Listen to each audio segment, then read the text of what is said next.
नमस्कार साथियों, मैं सागर चौधरी आज फिर आपका स्वागत करता हूं राइट एंगल एकेडमी के यूट्यूब चैनल पर।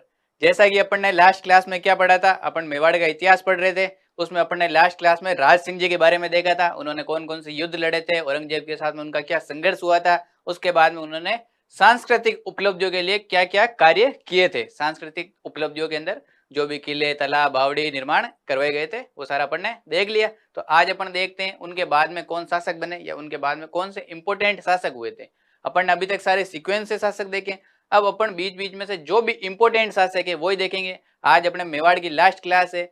इसके बाद में जो भी मेवाड़ से रिलेटेड जो भी पिछले एग्जाम में क्वेश्चन आ रखे हैं, वो सारे क्वेश्चन आपको हमारे ऐप पर मिल जाएंगे। और ऐप का जो लिंक है आपको डिस्क्रिप्शन बॉक्स में मिल जाएगा। वहां से आप जाके फ्री क्विज वगैरह अटेंड कर सकते हो, पुराने जो भी क्वेश्चन आ रखे अपने। ठीक है, तो स्टार्ट करते हैं आज। अमर सिंह सेकंड। राज सिंह जी के बाद में जो इंपोर्टेंट शासक हुए वो कौन हुए? अपने अमर सिंह जी सेकंड, जिनका शासनकाल अपने कब से कब तक रहा? 1698 ईस्वी से लेके 1710 ईस्वी तक इनका शासनकाल रहा था। ये देखो, ठीक है। इनके शासन कार्य के अंदर कोई ज्यादा इंपोर्टेंट कार्य हुए नहीं थे। सबसे इंपोर्टेंट चीज हुई थी, एक संधि हुई थी। ठीक है, अपन उस संधि के बारे में जानेंगे। कौन कौन सी संधि हुई थी, ये अपने किस किस के बीच में हुई थी ये संधि? तो ये संधि हुई थी अपने अमर सिंह जी अपने मेवाड़ के। अजीत सिंह जी का संबंध कहां से था? अपने मारवाड़ से। मारवाड़, अजीत सिंह जी मारवाड़। और सवाई जय सिंह, सवाई तो अपने पता ही है कौन से सवाई की उपाधि लगाएंगे, तो जयपुर वाले शासक सवाई की उपाधि का प्रयोग करेंगे। तो ये जयपुर से। इन तीनों के बीच में संधि होती है। ये समझौता अपना होता है बहादुर शाह फर्स्ट के खिलाफ। ठीक है, और इस जो समझौता होता है उसके अंदर क्या शर्तें रखी जाती है? तो इस समझौते की शर्तें होती है अपने, सबसे पहले कि जो अपने अजीत सिंह जी है और सवाई जय सिंह जी जो है, उनका राज्य दिलाने के अंदर उनकी क्या की जाएगी? तो उनकी सहायता की जाएगी। ठीक है, उनका राज्य दिलाने में उनकी सहायता की जाएगी। अजीत सिंह व सवाई जय सिंह की सहायता। ठीक है, एक तो इसकी सहायता की जाएगी, और दूसरी शर्त क्या रखी गई?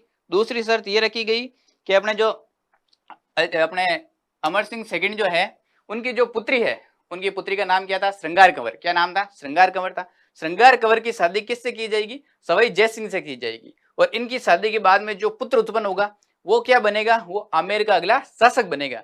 जब अपन सवाई जय सिंह पढ़ते हैं उसके अंदर अपन ये बात पढ़ते हैं कि जो आमेर का नया शासक है वो इनके पुत्र को नहीं बनाया जाता है। उसके बाद में वहां पे उत्तराधिकारी संघर्ष होता है। वो अपनी कहानी अपन उसमें आमेर वाला जो इतिहास पढ़ेंगे उसके अंदर पढ़ेंगे। ठीक है, यहाँ इतनी सी बात है कि श्रृंगार कंवर की शादी किससे की जाएगी? श्रृंगार कंवर की शादी किससे कर देंगे ब्याह? ये ब्याह कर देंगे अपन सवाई जय सिंह से। और इनका जो पुत्र होगा वो क्या बनेगा? आमेर का शासक। याद रखना है, लिंक करना है अगले अपना शासक। ठीक है, ये बात हो गई। यहाँ पे ये संधि की दो शर्तें हो गई। इसके बाद में जो अपने अमर सिंह सेकंड होता है वो किसकी सहायता करता है? जोधपुर वालों की और जयपुर वालों की सहायता करता है। और यहाँ पे इन दोनों को शासक बना दिया जाता है या इनको राज्य दिला दिया जाता है। उसके बाद में इनके शासन कार्य के अंदर और कोई ज्यादा इंपॉर्टेंट बात है नहीं, बस एक ये संधि थी। अब जो नेक्स्ट अपने शासक बनते हैं वो बनते हैं संग्राम सिंह सेकंड। फर्स्ट संग्राम सिंह अपने सांगा को पढ़ा था, सांगा का नाम भी संग्राम सिंह था। उनको प्रथम माना जाता है और यहाँ पे इनको द्वितीय माना जाता है। संग्राम सिंह सेकंड, इनका शासनकाल रहा था 1710 से लेके 1734 ईस्वी तक। ठीक है, लगभग 24 साल इन्होंने शासन किया। इन्होंने ज्यादा कुछ कार्य किए नहीं थे। सहेलियों की बाड़ी का निर्माण करवाया। एक तो इन्होंने कहां पे करवाया ये सहेलियों की बाड़ी का निर्माण? तो उदयपुर के अंदर सहेलियों की बाड़ी का निर्माण करवाया गया। एक इन्होंने सिसारमा, एक जगह पड़ती है, ये जगह भी क्या पड़ती है? ये भी उदयपुर में पड़ती है। उदयपुर, सिसारमा उदयपुर में पड़ती है। वहां पे वैद्यनाथ मंदिर बनाया। कौन सा मंदिर बनाया? वैद्यनाथ मंदिर। और अपने एक प्रशस्ति मिलती है यहाँ से। कौन सी प्रशस्ति मिलती है? वैद्यनाथ प्रशस्ति। इस वैद्यनाथ प्रशस्ति का लेखक कौन है? तो अपने रूप भट्ट है। कौन है? रूप भट्ट। प्रशस्ति का लेखक रूप भट्ट। ठीक है, ये रूप भट्ट जी का नाम याद रख लेना। इंपॉर्टेंट है। एक दिन अपन सारी प्रशस्ति एक साथ ही देख लेंगे, किसको लेकर कौन कौन थे, तो अपने एक साथ ही एक स्लाइड के अंदर याद हो जाएगी। ठीक है, इन दोनों शासक के बारे में देख लिया, ज्यादा डिटेल है नहीं, थोड़े निर्माण कार्य वगैरह है और संधि वगैरह है। अपने नेक्स्ट है जगत सिंह सेकंड। ये बाल्य अवस्था के अंदर शासक बन गए थे, इतने परिपक्व थे नहीं। इनके शासन कार्य के अंदर एक सबसे इंपॉर्टेंट घटना घटित होती है, वो होता है अपना हुडा सम्मेलन। कौन सा सम्मेलन? हुडा सम्मेलन। हुडा एक जगह है जो कहां पड़ती है? भीलवाड़ा के अंदर। कहां पड़ती है? भीलवाड़ा में। हुडा कहां पड़ता है? भीलवाड़ा में हुडा पड़ता है। ये जो सम्मेलन है कब होता है? 17 जुलाई 1734 ईस्वी को ये सम्मेलन संपन्न होता है। और ये सम्मेलन किसके विरुद्ध होता है? इस टाइम क्या होता है, अपने जो मराठे होते हैं साउथ इंडिया के अंदर, वहां पे किसका शासन स्थापित होता है? मराठों का। तो मराठे का आगमन कर लेते हैं अपने राजस्थान के अंदर। मराठे यहाँ से बहुत ज्यादा, राजस्थान की रियासतें, राजस्थान के छोटे मोटे जो ठिकाने हुआ करते थे उनको मराठे लूटने का कार्य किया करते थे। तो अब सब जो राजस्थान के राज्य थे उनको लगा अपने क्या करना चाहिए, मराठों के खिलाफ एक संगठन का निर्माण करना चाहिए, या सभी राज्यों को एकत्रित करना चाहिए। इसके अंदर सबसे जो प्रबल भूमिका थी वो किसकी थी? जयपुर के जो शासक थे, आमेर के जो शासक थे सवाई जय सिंह जी, उनकी सबसे इंपॉर्टेंट भूमिका थी। सबसे बड़ी रियासत उन्हीं की हुआ करती थी उस समय, इसीलिए उनके ऊपर ही ज्यादा मराठे आक्रमण भी करते थे, क्योंकि उधर वाला जो अपना पूर्वी राजस्थान है वो लगभग सवाई जय सिंह जी के अंडर में आता था। तो इसमें जो इसका जो सम्मेलन का आयोजन करवाया गया वो किसके द्वारा कराया गया? सवाई जय सिंह जी के द्वारा करवाया गया।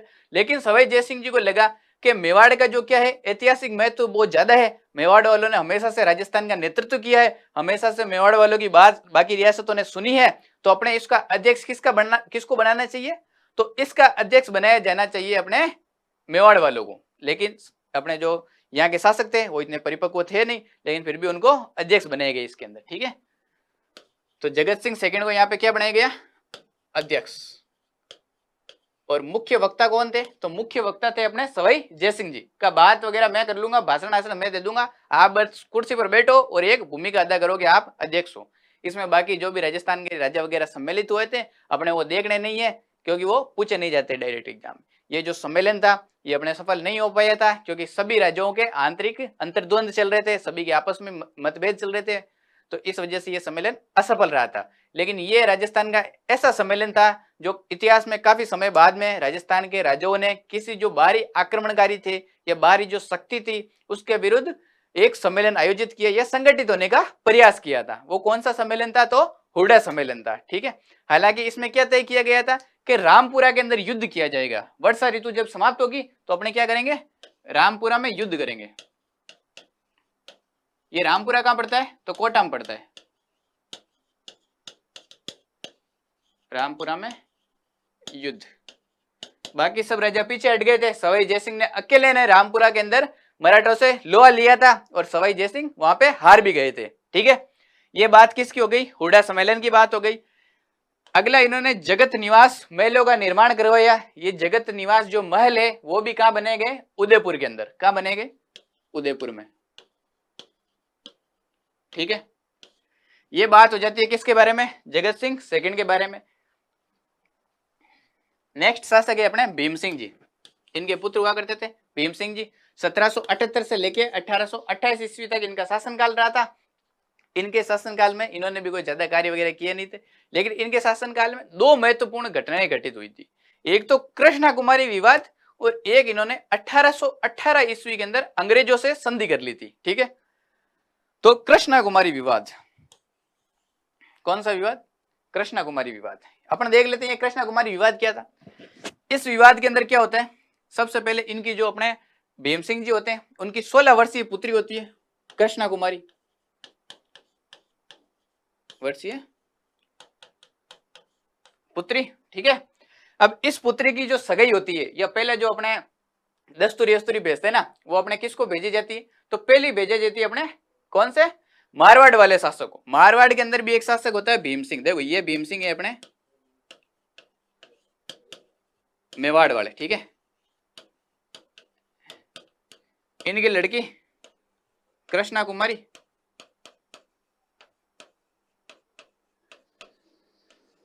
ठीक है, ये कृष्णा कुमारी इनकी बालिका थी। अब अपने जो मारवाड़ है उसमें भी एक भीम सिंह जी हुआ करते थे, भीम सिंह। ठीक है, ये अपने मारवाड़ के। अब क्या होता है, जो पहला मुकला ये अपने पहले जो दस्तूरी अस्तूरी भेजी जाती है, ये जो सगाई की जाती है वो किससे की जाती है, ये अपने मारवाड़ वाले भीम सिंह जी से करी जाती है। अब जो मारवाड़ वाले भीम सिंह जी होते हैं उनका थोड़े समय बाद में देहांत हो जाता है, शादी कंप्लीट हो नहीं पाती है, ठीक है। फर्स्ट सगाई, तो अब जो भीम सिंह जी होते हैं मेवाड़ वाले, वो क्या करते हैं, जो कृष्णा कुमारी होते हैं उसकी दूसरी सगाई कर देते हैं। कहां से, जयपुर वालों से। जयपुर का शासक होता है कौन सा, अपने जगत सिंह। कौन होता है,